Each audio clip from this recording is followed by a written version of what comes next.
Hi ಕನ್ನಡಿಗರು ಹೇಗಿದ್ದೀರಾ? ನಾನು ಚೆನ್ನಾಗಿದ್ದೀನಿ ಕಂಡು. ಟಿ ಸ್ವಾಮಿ ಯೂಟ್ಯೂಬ್ ಚಾನಲ್ ಸಬ್ಸ್ಕ್ರೈಬ್ ಮಾಡ್ಕೊಳ್ಳಿ. ನಮ್ಮನ್ನು ಬೆಳೆಸಿ ಆದಷ್ಟು ಬೇಗ ಫುಲ್ ಟೈಮ್ ಜಾಬ್ ಕರ್ಕೊಂಡು ಈ ಕರ್ನಾಟಕ ರಾಜ್ಯದ ಸೇವೆ ಮಾಡೋದಕ್ಕೆ ನಮಗೊಂದು ಅವಕಾಶ ಮಾಡಿಕೊಡಿ ಅಂತ ಕನ್ನಡಿಗರಲ್ಲಿ ಕೈ ಮುಗಿದು ಬೇಡ್ಕೊಳ್ತೀವಿ. ಇವತ್ತು ವಿಷಯ ಪ್ರಾರಂಭ ಮಾಡ್ತಾ ಇದ್ದೀನಿ. ರಾಜ್ಯ ಜನತೆಗೆ ಬಸವ ಜಯಂತಿ ಹಬ್ಬದ ಶುಭಾಶಯಗಳನ್ನು ಟಿ ಸ್ವಾಮಿ ಯೂಟ್ಯೂಬ್ ಚಾನಲ್ ಕೋರ್ತಾ ಇದೆ. 12ನೇ ಶತಮಾನದಲ್ಲಿ ಕ್ರಾಂತಿಕಾರಿ ಬಸವಣ್ಣನವರು ಲಿಂಗಾಯತ ಧರ್ಮವನ್ನು ಕಟ್ತಾರೆ. ಲಿಂಗ ಧರ್ಮವನ್ನು ಕಟ್ಟೋದ್ರ ಮುಖಾಂತರವಾಗಿ 12ನೇ ಶತಮಾನದಲ್ಲಿ ಕ್ರಾಂತಿ ಪುರುಷರಾಗಿ ಸಮಾನತೆಯ ಹರಿಕಾರರಾಗಿ ಎಲ್ಲ ಜಾತಿ ಜನಾಂಗಗಳಿಗೆ ಒಂದು ಅನುಭವ ಮಂಟಪ ಕಟ್ಟಿ ಎಲ್ಲ ಜಾತಿ ಜನಾಂಗದವರು ಅಲ್ಲಿ ಬಂದು ಡಿಸ್ಕಷನ್ ಮಾಡೋದ್ರ ಮುಖಾಂತರ, ವಿಚಾರಗಳನ್ನು ಹಂಚ್ಕೊಳ್ಳೋದ್ರ ಮುಖಾಂತರ ಅಲ್ಲಿ ಸಮಾನತೆಯನ್ನು ಸಾರಿದ ಮಹಾನ್ ನಾಯಕ ಬಸವಣ್ಣವರು. ಇವತ್ತು ಕರ್ನಾಟಕದಲ್ಲಿ ಒಂದು ವಚನ ಸಾಹಿತ್ಯ ಕ್ರಾಂತಿ ಆಗಿರ್ಬೋದು, ಒಂದು ಲಿಂಗ ಕ್ರಾಂತಿ ಆಗಿರ್ಬೋದು, ಅದು ಬಸವಣ್ಣವರು ಮಾಡಿ ಅನುಭವ ಮಂಟಪವನ್ನು ಕಟ್ಟಿ ಇಡೀ ಜಗತ್ತಿಗೆ ಮಾದರಿ ವ್ಯಕ್ತಿಯಾಗಿರ್ತಕ್ಕಂಥ ಬಸವಣ್ಣವರು ಇವತ್ತು ನಮ್ಮನ್ನಾಗಲಿ ಶತಮಾನಗಳ ಕಳೆದಿವೆ. ಆದರೆ ನಮಗೆ ಕೊಟ್ಟೋಗಿರ್ತಕ್ಕಂಥ ಒಂದು ಲಿಂಗಾಯತ ಧರ್ಮ, ಲಿಂಗ ಧರ್ಮ, ವಚನ ಸಾಹಿತ್ಯ, ಸಮಾನತೆ, ಇದು ಯಾವತ್ತಿಗೂ ನಿರಂತರವಾಗಿ ಇರುತ್ತೆ. ಹಾಗಾಗಿ ಇವತ್ತು ಬಸವಣ್ಣವರು ಕೊಟ್ಟಿರ್ತಕ್ಕಂಥ ಒಂದು ವಚನ ಸಾಹಿತ್ಯ ಅದ್ಭುತ, ಜಗತ್ತಿಗೆ ಮಾದರಿ. ಇವತ್ತು ಬಸವಣ್ಣವರು ಸಮಾನತೆ ಸಮಾನತೆ ಸಮಾನತೆ ಅಂತ ಜಾತಿಗಳನ್ನು ಹೊಡೆದಾಕೋದ್ರ ಕಡೆಗೆ ಗಮನ ಕೊಟ್ಟರು. ಎಲ್ಲ ಜಾತಿಯವರಿಗೂ ಲಿಂಗ ಪೂಜೆ ಮಾಡಿ ಲಿಂಗ ದೀಕ್ಷೆ ಕೊಟ್ಟರು. ಎಲ್ಲ ಜಾತಿಯ ಒಬ್ಬೊಬ್ಬ ಸ್ವಾಮೀಜಿನೂ ಮಾಡಿದರು 12ನೇ ಶತಮಾನದಲ್ಲಿ. ಇವನಾರವ ಎಂದೆನಿಸದಿರಯ್ಯ, ಇವ ನಮ್ಮ ಮನೆಯ ಮಗನೆಂದೆನಿಸಯ್ಯ, ಕೂಡಲ ಸಂಗಮ ದೇವ ಅಂತ. ಅಂದರೆ ನೋಡಿ, ಇವನು ಯಾರು ಎಂದೆನಿಸದಿರಯ್ಯ, ನಮ್ಮ ಮನೆಯ ಮಗನೆಂದೆನಿಸಯ್ಯ ಅಂತ ಒಂದು ವಚನ ಬರೆಯೋದ್ರ ಮುಖಾಂತರವಾಗಿ, ಅದೇ ಥರ ದಯವಿಲ್ಲದ ಧರ್ಮದ ಆವುದಯ್ಯ, ದಯವೇ ಧರ್ಮದ ಮೂಲವಯ್ಯ, ದಯವೇ ಬೇಕು ಸಕಲ ಪ್ರಾಣಿಗಳಲ್ಲಿ, ಕೂಡಲ ಸಂಗಮ ದೇವ ಅಂತ ಒಂದು ದೊಡ್ಡ ಒಂದು ಧರ್ಮವನ್ನು ಸಾರಿರ್ತಕ್ಕಂಥ ಬಸವಣ್ಣವರು ಇವತ್ತು ಕರ್ನಾಟಕದಲ್ಲಿ ವಚನ ಸಾಹಿತ್ಯ, ಲಿಂಗಾಯತ ಧರ್ಮ ಏನಿದೆಯಲ್ಲ ಅದ್ಭುತವಾಗಿ ಕಟ್ಟಿಕೊಟ್ಟು ಇವತ್ತು ಎಷ್ಟು ಜನ ಸಮಾನತೆಯಿಂದ ಬದುಕ್ತಾರೆ. ಯಾರು ತುಳಿತಕ್ಕೆ ಒಳಗಾಗಿದ್ರು, ಯಾರು ಅವಮಾನಕ್ಕೆ ಒಳಗಾಗಿದ್ರು ಅಂಥವರಿಗೆ ಲಿಂಗ ದೀಕ್ಷೆ ಕೊಟ್ಟು ಅಂಥವರಿಗೆ ಅನುಭವ ಮಂಟಪದಲ್ಲಿ ಕುಂದಿರಿಸಿ ಸಮಾನತೆಯನ್ನು ಕೊಟ್ಟಿರ್ತಕ್ಕಂಥದ್ದು ಬಸವಣ್ಣವರು. ಇವತ್ತು ಬಸವ ಜಯಂತಿ. ಇವತ್ತಿಂಥ ಧರ್ಮ ಪ್ರತಿಯೊಬ್ಬರಿಗೂ ಲಿಂಗ ಇಂಥ ಜಾತಿ ಅನ್ನೋದಿಲ್ಲ. ಅದೇ ಥರ ಮಡಿವಾಳ ಮಾಚೆ ಎಲ್ಲ ಥರದ ಸ್ವಾಮೀಜಿಗಳನ್ನ 12ನೇ ಶತಮಾನದಲ್ಲಿ ಮಾಡಿ ಸಮಾನತೆ ಅನ್ನುವ ಸಂದೇಶವನ್ನು ಸಾರಿ, ಆಮೇಲೆ ಒಳ್ಳೆ ಕಲ್ಲ ನಾಗರೆ ಕಂಡರೆ ಆಲ ನೆರೆಯನ ಎಂಬರು, ದಿಟದ ನಾಗರ ಕಂಡರೆ ಕೊಲ್ಲು ಎಂಬರಯ್ಯ, ಉಂಬ ಜಂಗಮ ಬಂದರೆ ನಡೆ ಎಂಬರು, ಉಣ್ಣದ ಲಿಂಗಕ್ಕೆ ಬೋನವ ಇಡಿ ಎಂಬರಯ್ಯ, ನಮ್ಮ ಕೂಡಲ ಸಂಗಮ ಶರಣರ ಕಂಡು ದಾಸಿನ ನಾದ ಮಡಿದರೆ ಕಲ್ಲತಾನಾಗಿ ಎಂತರಪ್ಪರಯ್ಯ ಅಂತ. ಅಂದರೆ ಕಲ್ಲನಾಗರ ಕಂಡರೆ ಪೂಜೆ ಮಾಡ್ತಾರೆ, ಹಾಲು ಒಯ್ತಾರೆ. ದಿಟನಾಗರ ಕಂಡರೆ ಕೊಲ್ಲು ಎಂಬುವರಯ್ಯ, ಇವರು ಮಾನವರು. ಇದನ್ನು ಯಾಕೆ ಈ ಥರ ಅನ್ನುವಂಥದ್ದು ಬಸವಣ್ಣವ್ರು ಹೇಳಿರ್ತಕ್ಕಂಥದ್ದು. ಕಲ್ಲನಾಗರ ಕಂಡರೆ ಎರೆಯುವರು, ದಿಟನಾಗರ ಕಂಡರೆ ಕೊಲ್ಲು ಎಂಬರಯ್ಯ ಅನ್ನುವಂಥ ವಚನವನ್ನು ಅದ್ಭುತವಾಗಿ ಬರೆದಿದ್ದಾರೆ. ಅದೇ ಥರ ಬಸವಣ್ಣವರು ಹಾಕಿಕೊಟ್ಟಿರ್ತಕ್ಕಂಥ ಒಂದು ವಚನ ಸಾಹಿತ್ಯ, ಲಿಂಗ ಧರ್ಮ, ಎಲ್ಲ ಧರ್ಮದವರಿಗೂ ಎಲ್ಲ ಜಾತಿಯವರಿಗೆ ಕೊಟ್ಟಿರ್ತಕ್ಕಂಥದ್ದು ಇದು ಅದ್ಭುತ. ಹಾಗಾಗಿ ಇವತ್ತು ಇಡೀ ಪಾರ್ಲಿಮೆಂಟಲ್ಲೇ ಇವತ್ತು ಮೋದಿಯವರಾಗಿರ್ಬೋದು, ಸೋನಿಯಾ ಗಾಂಧಿ, ರಾಹುಲ್ ಗಾಂಧಿ, ಎಲ್ಲವರು ರಾಷ್ಟ್ರಪತಿಗಳು ಎಲ್ಲರೂ ಬಸವಣ್ಣವರು ಅನುಭವದ ಮಂಟಪದ ಬಗ್ಗೆ ಮಾತಾಡ್ತಾರೆ. ಇದು ವಿಶ್ವ ಅನುಭವದ ಮಂಟಪದ ಬಗ್ಗೆ ಮಾತಾಡ್ತಾರೆ. ಇದು ಗ್ರೇಟ್ ಅಲ್ವಾ? ಇದು ನಮ್ಮ ಹೆಮ್ಮೆ. ಹಾಗಾಗಿ ನೀವು ಲಿಂಗ ಪೂಜೆ ಮಾಡಿ, ನಾವು ಲಿಂಗ ಪೂಜೆ ಮಾಡೋದ್ರಿಂದ ಲಿಂಗವಂತರಾಗ್ತೀರ. ಅದು ಅದು ತುಂಬ ಅದ್ಭುತ ಕಾಯಕವನ್ನು ಸಾರಿರ್ತಕ್ಕಂಥ ಬಸವಣ್ಣವ್ರನ್ನ ಫಾಲೋ ಮಾಡಬೇಕು. ವಚನ ಸಾಹಿತ್ಯ ಪುಸ್ತಕ ಬಂದಿದೆ, ಎಲ್ಲ ಕಡೆ ಸಿಗುತ್ತೆ, ತಗೊಳ್ಳಿ. ತುಂಬ ಅದ್ಭುತ ವಚನಗಳು ಅದರಲ್ಲಿ ಬರ್ತವೆ. ಆಮೇಲೆ ನುಡಿದರೆ ಮುತ್ತಿನ ಹಾರದಂತಿರಬೇಕು, ನುಡಿದರೆ ಮಾಣಿಕ್ಯದ ದೀಪ್ತಿಯಂತಿರಬೇಕು, ನುಡಿದರೆ ಸ್ಫಟಿಕದ ಸಲಾಕೆಯಂತಿರಬೇಕು, ನುಡಿದರೆ ಲಿಂಗ ಮೆಚ್ಚಿ ಯಾವುದೆನಬೇಕು, ನುಡಿಯೊಳಗಾಗಿ ನಡೆಯದಿದ್ದರೆ ನಮ್ಮ ಕೂಡಲ ಸಂಗಮ ದೇವಾದ ಎಂಥ ನೆಚ್ಚನೆಯ ಅಂತ ಒಂದು ಅದ್ಭುತ ವಚನವನ್ನು ಪಠ್ಯಪುಸ್ತಕದಲ್ಲಿ ನಾವು ಓದ್ತೇವೆ. ಅದರಲ್ಲಿ ಎಷ್ಟು ಪರಿಶುದ್ಧತೆಯಿಂದ ಕೂಡಿದ ವಚನ ಅನ್ನುವಂಥದ್ದು, ಆ ಥರ ಬಹಳ ವಚನಗಳೂ ಬಸವಣ್ಣವರು ಬರೆದಿದ್ದಾರೆ. ವಚನ ಸಾಹಿತ್ಯವನ್ನು ಎಲ್ಲರೂ ಓದಬೇಕು. ಲಿಂಗವನ್ನು ಎಲ್ಲರೂ ಲಿಂಗ ಪೂಜೆ ಮಾಡಬೇಕು. ಅದರಿಂದ ಆತ್ಮಶುದ್ಧಿ, ಒಂದು ಲಿಂಗಾಯತರಾಗಿ ಬದುಕಬೇಕು. ಅದೇ ಥರ ಒಂದು ಸಮಾನತೆ ಸಮಾಜದಲ್ಲಿ ಬರಬೇಕು ಅನ್ನೋದು ಬಸವಣ್ಣವರು ಒಂದು ಅದ್ಭುತ ಕ್ರಾಂತಿ ಪುರುಷರು. ಇನ್ನೂ ಬಹಳಷ್ಟು ವಚನಗಳನ್ನು ಅವರು ಬರೆದಿದ್ದಾರೆ. ಸಾವಿರಾರು ವಚನಗಳನ್ನು ಸಾವಿರಾರು ವಚನಗಳನ್ನು ಬರೆದಿದ್ದಾರೆ ಅವರು. ಇನ್ನೊಂದು ಹೇಳಬೇಕಂತಂದರೆ ಬಸವಣ್ಣವರು ಇಂದ ಎಷ್ಟೋ ಜನ ಅವರ ಒಂದು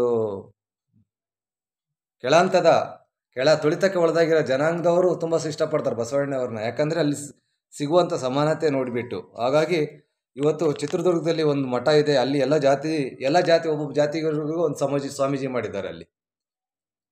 ಅಲ್ಲಿ ಸಮಾನತೆ ಸಿಕ್ತು. ಒಂದು ಮಠದೊಳಗಡೆ ಬಿಟ್ಕೊಂಡು ಅವರಿಗೆ ಒಂದು ಲಿಂಗ ದೀಕ್ಷೆ ಕೊಟ್ಟು ಅವ್ರನ್ನ ಲಿಂಗವಂತರನ್ನಾಗಿ ಮಾಡಿ, ಮುಸ್ಲಿಂ ವ್ಯಕ್ತಿ ಬಂದು ಕಾವಿ ಹಾಕಿದ್ದಾರೆ. ಮುಸ್ಲಿಂ ವ್ಯಕ್ತಿ ಲಿಂಗಾಯತ ಧರ್ಮವನ್ನು ಒಪ್ಪಿ ಬಂದು ಲಿಂಗ ಧರ್ಮಕ್ಕೆ ಸೇರಿಕೊಂಡಿದ್ದಾರೆ. ಮುಸ್ಲಿಂ ವ್ಯಕ್ತಿ ಇವಾಗ ಫುಲ್ಲು ಲಿಂಗ ಪೂಜೆ ಮಾಡ್ತಾರೆ. ಅಷ್ಟು ಎಫೆಕ್ಟಿವಿಟಿ ಆಗಿದೆ ಉತ್ತರ ಕರ್ನಾಟಕದಲ್ಲಿ ಬಸವಣ್ಣವರು. ತೆಲಂಗಾಣ, ಆಂಧ್ರ ಪ್ರದೇಶ, ಮಹಾರಾಷ್ಟ್ರದಲ್ಲಿ ಬಸವಣ್ಣವರ ಕ್ರಾಂತಿಕಾರಿ ಒಂದು ಪ್ರಪಂಚ ಅಷ್ಟು ಎಫೆಕ್ಟಿವಿಟಿ ಆಗಿದೆ. ಭಾಳಷ್ಟು ಜನ ತುಂಬ ಸಂತೋಷವಾಗಿ ಬರ್ತಾರೆ.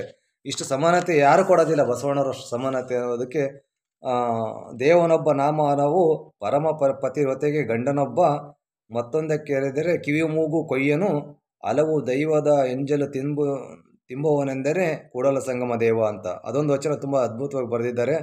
ಅದೇ ಥರ ಲಿಂಗವಶದಿಂದ ಬಂದ ನಡೆಗಳು, ಲಿಂಗವಶದಿಂದ ಬಂದ ನುಡಿಗಳು, ಲಿಂಗವಂತರು ತಾವು ಅಂಜಲೇಕೆ, ಲಿಂಗವಿರಿಸಿದಪ್ಪುದಂತಲ್ಲದೆ ಕೂಡಲ ಸಂಗಮ ದೇವ ಭಕ್ತರಾಭಿಮಾನ ತನ್ನದೆಂಬನಾಗಿ ಅಂತ ಅದೊಂದು ವಚನ ಬರೆದಿದ್ದಾರೆ. ತುಂಬ ಅವರು ಬರೆದಿರ್ತಕ್ಕಂಥ ವಚನ ತುಂಬ ಕಠಿಣವಾಗಿಲ್ಲ, ತುಂಬ ಸರಳವಾಗಿದ್ದಾವೆ. ಬಸವಣ್ಣವ್ರು ಬರೆದಿರ್ತಕ್ಕಂಥದ್ದು 4 ಲೈನಲ್ಲಿ ಬರೆದಿರ್ತಕ್ಕಂಥ ವಚನಗಳು ತುಂಬ ಸರಳವಾಗಿದ್ದಾವೆ.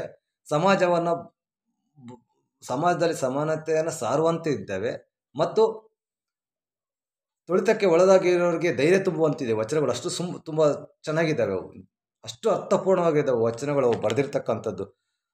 ಇನ್ನು ಇನ್ನೊಂದು ವಚನವನ್ನು ಬಸವಣ್ಣವರು ಬರೆದಿದ್ದಾರೆ. ಏನು ಅದ್ಭುತವಾಗಿ ಬರೆದಿದ್ದಾರಪ್ಪ ಅಂತಂದರೆ, ಹಾಗಾಗಿ ಎಲ್ಲರೂ ಲಿಂಗವಂತರಾಗಬೇಕು. ಯಾರಿಗೂ ಇದು ಲಿಂಗಾಯತರಿಗೆ ಅಂತ ಏನಿಲ್ಲ, ಲಿಂಗಾಯತರ ಧರ್ಮ ಲಿಂಗಾಯತರಿಗೆ ಅಂತ ಏನಿಲ್ಲ. ಬಸವಣ್ಣವರ ಒಂದು ಅನುಭವ ಮಂಟಪ ಕಟ್ಟಿಕೊಟ್ಟು ಎಲ್ಲರಿಗೂ ಲಿಂಗ ಪೂಜೆ, ಲಿಂಗ ದೀಕ್ಷೆ ಕೊಟ್ಟು ಅವರ ಲಿಂಗಾಯತರನ್ನಾಗಿ ಮಾಡಿ ಒಂದು ಸಮಾಜಕ್ಕೆ ಸಂದೇಶವನ್ನು ಸಾರಿರ್ತಕ್ಕಂಥ ಬಸವಣ್ಣವರು ಇವತ್ತು ಬಸವ ಜಯಂತಿ. ಅದೇ ಥರ ಇನ್ನೊಂದು ವಚನ ಬರೆದಿದ್ದಾರೆ. ಕೆರೆ ಹಳ್ಳ ಬಾವಿಗಳು ಮೈದೆಗೆದರೆ ಗಳ್ಳೆ ಗೊಂಜೆ ಚಿಪ್ಪುಗಳು ಕಾಣಬಹುದು, ವಾರದಿ ಗೆರೆದರೆ ರತ್ನಗಳು ಕಾಣಬಹುದು, ಕೂಡಲ ಸಂಗಮ ಶರಣರು ಮನೆದೆರೆದು ಮಾತನಾಡಿದರೆ ಲಿಂಗವೇ ಕಾಣಬಹುದು ನಮ್ಮ ಕೂಡಲ ಸಂಗಮ ದೇವ ಅಂತ ಒಂದು ವಚನ ಅದ್ಭುತವಾಗಿ ಬರೆದಿದ್ದಾರೆ. ಸೂಪರ್ ಆಗಿದೆ. ಹಾಗಾಗಿ ಎಲ್ಲರೂ ಒಂದು ಬಸವಣ್ಣವರ ವಚನ ಸಾಹಿತ್ಯ ಮತ್ತು ಲಿಂಗ ಧರ್ಮವನ್ನು ಪಾಲನೆ ಮಾಡಬೇಕು. ನಿಮ್ಮ ಶಾಂತಿ ಪರಿಶುದ್ಧವಾಗುತ್ತೆ. ಆಂತರಿಕ ಮತ್ತು ದೈಹಿಕವಾಗಿ ನಾವು ಪರಿಶುದ್ಧವಾಗ್ತೇವೆ. ಪ್ರತಿಯೊಬ್ಬ ಮನುಷ್ಯ ಆಂತರಿಕ ಮತ್ತು ದೈಹಿಕವಾಗಿ ಅಪರಿಶುದ್ಧ ಆಗ್ತಾನೆ. ಎಷ್ಟು ಸಾಧ್ಯ ಅಷ್ಟು ನೀವು ಲಿಂಗ ಪೂಜೆ ಮಾಡೋದ್ರಿಂದ, ಬಸವಣ್ಣವರ ವಚನ ಸಾಹಿತ್ಯನ ಅನುಸರಿಸೋದ್ರಿಂದ, ಮಠಕ್ಕೆ ಹೋಗಿ ಸ್ವಾಮೀಜಿಗಳ ಜೊತೆಗೆ ಪೂಜೆ ಮಾಡೋದ್ರಿಂದ ಅಂತರಂಗ ಮತ್ತು ಬಹಿರಂಗ ಶುದ್ಧಿಯನ್ನು ಮಾಡ್ಕೋಬೋದು ಅನ್ನುವಂಥದ್ದು ನಾವು ಕಣ್ಣಾರೆ ಕಂಡಿದ್ದೇವೆ. ಆಚೆ ಜಗತ್ತಿಗೆ ಬಂದು ನಾವು ಕೆಲವೊಂದು ದೈಹಿಕ ಮತ್ತು ಆಂತರಿಕ ಅಪರಿಶುದ್ಧತೆಗೆ ಒಳಗಾಗಿದ್ದೇವೆ. ಮತ್ತೆ ಮಠಕ್ಕೆ ಸೇರಿ ಲಿಂಗ ಪೂಜೆಯಲ್ಲಿ ತಲ್ಲೀನರಾದರೆ ನೀವು ಪರಿಶುದ್ಧತೆಯನ್ನು ಕಾಣಬಹುದು ಅಂತ ನಾವು ಹೇಳ್ತೇವೆ. ಬಸವಣ್ಣವರು ಸ್ವಾಮೀಜಿಗಳೆಲ್ಲ ಹೇಳ್ತಾರೆ. ತುಂಬ ಅದ್ಭುತವಾಗಿದೆ. ಅದೇ ಥರ ಇನ್ನೊಂದು ವಚನ ಬರೆದಿದ್ದಾರೆ. ಅರಿವಿಲ್ಲದ ಕಾಯ ಉಂಟೆ, ಅರಿವಿಲ್ಲದ ಪ್ರಾಣ ಉಂಟೆ, ಅರಿವಿಲ್ಲದ ನಿಲುವು ಉಂಟೆ, ಭಾವವಿಲ್ಲದ ಭಕ್ತಿಯುಂಟೆ, ಕೂಡಲ ಸಂಗಮ ದೇವ ನೀವು ಪರಿಪೂರ್ಣವಾಗಿ ಪಿರಿ ಅನುಗುಣಕ್ಕೆ ತೆರೆಯಿಲ್ಲ ಅನ್ನುವಂಥ ವಚನ ಸಖತ್ತಾಗಿ ಬರೆದಿದ್ದಾರೆ.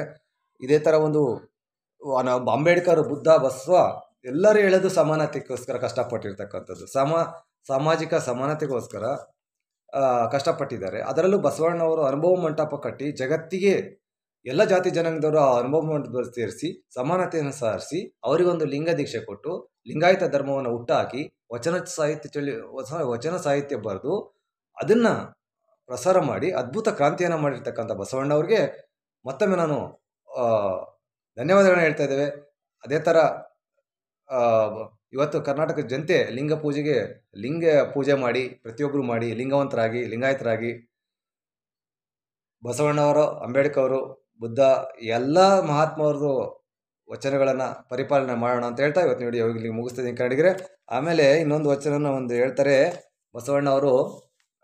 ಶರಣರು ಶರಣ ತತ್ವವನ್ನು ಶರಣರ ಸಂಸ್ಕೃತಿಯನ್ನು ಹುಟ್ಟಾಕಿದ್ದು ಬಸವಣ್ಣವರು. ಇವತ್ತು ನಾರ್ತ್ ಕರ್ನಾಟಕದಲ್ಲಿ ಪ್ರತಿಯೊಂದು ಮಠಗಳಲ್ಲಿ ಅನ್ನದಾಸೋಹ, ವಿದ್ಯಾದಾಸೋಹ ಎಲ್ಲ ಒಂದು ದಾಸೋಹಗಳು ಮಠಗಳು ಮಾಡ್ತಾ ಇದ್ದಾವೆ.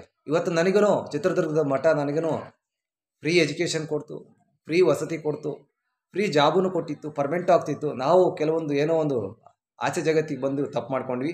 ಹಾಗಾಗಿ ಇವತ್ತು ಭಾಳಷ್ಟು ಮಠಗಳು ಬಸವಣ್ಣವರ ಆದಿಯಾಗಿ ನಡೀತಾ ಇದ್ದಾವೆ. ಶರಣರು ಬಸವಣ್ಣವರ ಆದಿಯಾಗಿ ನಡೀತಾ ಇದ್ದಾರೆ. ಅದೇ ಥರ ನಾವು ಮಠಗಳಿಗೆ ಹೋಗೋದು, ದೇವಸ್ಥಾನಕ್ಕೆ ಹೋಗೋದು ಅಭ್ಯಾಸ ಮಾಡ್ಕೋಬೇಕು. ವಚನಗಳನ್ನು ಓದೋದು, ದೊಡ್ಡ ಮಹಾತ್ಮರನ್ನು ಪಾಲನೆ ಅನುಸರಿಸೋದನ್ನು ನಾವು ಕಲ್ತ್ಕೋಬೇಕಾಗುತ್ತೆ. ಅದು ಎಲ್ಲ ಕೆಟ್ಟ ಮೇಲೆ ಬುದ್ಧಿ ಬರುತ್ತಲ್ಲ, ಆವಾಗ ಎಲ್ಲರೂ ದೇವಸ್ಥಾನಗಳು, ಮಠಗಳು, ಮಂದಿರಗಳು ಮೊರೆ ಹೋಗ್ತಾರೆ, ಆಧ್ಯಾತ್ಮಿಕ ಮೊರೆ ಹೋಗ್ತಾರೆ, ಶರಣರ ಸಾಹಿತ್ಯ ವಚನ ಸಾಹಿತ್ಯದನ್ನು ಮೊರೆ ಹೋಗ್ತಾರೆ. ಇನ್ನೊಂದು ವಚನವನ್ನು ಬಸವಣ್ಣರು ಬರೆದರೆ ಅವಲ್ಲಿ ಹೇಳಿದೆ ಅನಿಸುತ್ತೆ ನಾನು, ಆವಿನ ಬಾಯೊಳಗಿರುವ ಕಪ್ಪೆ ಆರುವ ನೊಣಕ್ಕೆ ಆಸೆ ಪಟ್ಟಂತೆ ಅಂತ. ನೋಡಿ, ಅದೇ ಒಂದು ಕಷ್ಟದಲ್ಲಿದೆ ಕಪ್ಪೆ. ಆವಿನ ಬಾಯೊಳಗಿರುವ ಕಪ್ಪೆ ಆರುವ ನೊಣಕ್ಕೆ ಆಸೆ ಪಟ್ಟದ್ದು. ನಾನು ಎಲ್ಲಿದ್ದೀನಿ ಅಂತ ಗೊತ್ತಿಲ್ಲ ಅದಕ್ಕೆ. ಕಪ್ಪೆ ನಾನು ಬದುಕನೇ ಮುಳುಗೋಗ್ತಾಯಿದೆ ಅಂತ ಕಪ್ಪೆ ಗೊತ್ತಿಲ್ಲ. ಹೊರಗಡೆ ಆರುವ ನೊಣಕ್ಕೆ ಆಸೆ ಪಟ್ಟಂತೆ ಕೆಲವೊಂದು ನಮಗೆ ನಿಲುಕಲ್ಲ ಅಂತ ಕಲ್ಪನೆಗಳಿಗೆ ನಾವು ಆಸೆ ಪಡ್ತೇವೆ. ಅದು ತಪ್ಪು. ಎಷ್ಟು ಹಾಸಿಗೆ ಇದ್ದಷ್ಟು ಕಾಲು ಚಾಚು ಅಂತಾರಲ್ಲ, ಆ ಥರ ಒಂದು ಅದಕ್ಕೆ ಹೇಳೋದು ಗಾದೆಗಳು, ವಚನಗಳು ಎಲ್ಲ ಫಾಲೋ ಮಾಡ್ಬೇಕಂತ ಹೇಳೋದು. ಯಾವುದೇ ಒಂದು ಅಂಬೇಡ್ಕರ್ ಆಗಿರಲಿ, ಶಂಕರಾಚಾರ್ಯರು, ಮಧ್ವಾಚಾರ್ಯರು, ಯಾವುದೇ ಒಂದು ಗುರುಗಳಾಗಿರಲಿ, ಅವರವರ ವಚನ ಸಾಹಿತ್ಯಗಳನ್ನು ಓದ್ಕೋಬೇಕು, ಫಾಲೋ ಮಾಡಬೇಕು. ಪರಿಪಾಲನೆ ಮಾಡೋದ್ರಿಂದ ಬದುಕು ಹಸನಾದೀತು ಎಂದು ಶರಣರು ಹೇಳ್ತಾರೆ. ಸಜ್ಜನರ ಸಂಗವ ಮಾಡು, ದುರ್ಜನರ ಸಂಘ ಬೇಡವಯ್ಯ ಅಂತ ಮತ್ತೊಂದು ವಚನವನ್ನು ಬಸವಣ್ಣವರು ಬರೀತಾರೆ. ಸಜ್ಜನರ ಸಂಘವ ಮಾಡು, ದುರ್ಜನರ ಸಂಘ ಬೇಡವಯ್ಯ ಅಂತ. ಅದು ಒಂದು ಅದ್ಭುತ ವಚನ. ಇವತ್ತು ಮಕ್ಕಳು ಪಠ್ಯಪುಸ್ತಕದಲ್ಲಿ ಎಲ್ಲ ಬರ್ತಾ ಇದೆ. ಇನ್ನೊಂದು ವಚನಗಳನ್ನು ಬರೀತಾರೆ. ಕಲಬೇಡ, ಕೊಲಬೇಡ, ಹುಸಿಯ ನುಡಿಯಲು ಬೇಡ, ತನ್ನ ಬಣ್ಣಿಸಬೇಡ, ಇದುರು ಅಳಿಯಲು ಬೇಡ, ಇದೇ ಅಂತರಂಗ ಶುದ್ಧಿ, ಇದೇ ಬಹಿರಂಗ ಶುದ್ಧಿ, ನಮ್ಮ ಕೂಡಲ ಸಂಗಮ ದೇವ ಅಂತ. ಬಸವಣ್ಣವರು ಬರೆದಿರ್ತಕ್ಕಂಥ ವಚನಗಳು ತುಂಬ ಸಿಂಪಲ್ ಆಗಿದ್ದಾವೆ, ತುಂಬ ಸರಳವಾಗಿದ್ದಾವೆ, ಅಷ್ಟೇ ಎಫೆಕ್ಟಿವ್ ಆಗಿದ್ದಾವೆ. ಅಷ್ಟು ಒಂದು ಮನುಷ್ಯನನ್ನು ಬದಲು ಮಾಡುವಂಥ ಶಕ್ತಿ ಬಸವಣ್ಣವರ ಒಂದು ಲಿಂಗಾಯತ ಧರ್ಮದಲ್ಲಿದೆ, ವಚನ ಸಾಹಿತ್ಯದಲ್ಲಿದೆ. ಹಾಗಾಗಿ ಪ್ರತಿಯೊಬ್ಬರೂ ಲಿಂಗ ದೀಕ್ಷೆಯನ್ನು ತೆಗೆದುಕೊಳ್ಳಿ, ಲಿಂಗಾಯತರಾಗಿ ಲಿಂಗ ಪೂಜೆ ಮಾಡಿ. ನಾವೂ ಲಿಂಗ ಪೂಜೆ ಬಿಟ್ಟಿದ್ದೀವಿ, ಈಗ ಅರಿವಾಗಿದೆ, ನಾವು ಕಂಟಿನ್ಯೂ ಮಾಡ್ತಾಯಿದ್ದೀವಿ. ನಾವು ಬಸವಣ್ಣವರ ಲಿಂಗಾಯತರಾಗಿ ನಾವು ಕೆಲವೊಂದು ಆಚೆ ಜಗತ್ತಿಗೆ ಬಂದು ಪಾಲನೆ ಮಾಡೋಕ್ಕಾಗಲಿಲ್ಲ, ಈಗ ಮಾಡ್ತಾಯಿದ್ದೇವೆ. ಲಿಂಗ ಪೂಜೆ ಮಾಡಿ ಲಿಂಗಾಯತರಾಗಿ ವಚನ ಸಾಹಿತ್ಯನ ಓದಿ ಸಮಾಜದಲ್ಲಿ ಸಮಾನತೆಯನ್ನು ಅನುಭವ ಮಂಟಪ ಕಟ್ಟಿ ಬಸವಣ್ಣರು ಕೊಟ್ಟಿದ್ದಾರೆ. ಅದು ನಾವೆಲ್ಲರೂ ಫಾಲೋ ಮಾಡಿ ಅಂತ ಹೇಳ್ತಾ ಇವತ್ತು ವಿಡಿಯೋ ಮುಗಿಸ್ತೀನಿ. ಕಣಿಗ್ರೆ ಟಿ ಸಾಬ್ ಯೂಟ್ಯೂಬ್ ಚಾನಲ್ ಸಬ್ಸ್ಕ್ರೈಬ್ ಮಾಡ್ಕೊಳ್ಳಿ, ನಮ್ಮನ್ನು ಬೆಳೆಸಿ. ನಮಸ್ಕಾರ.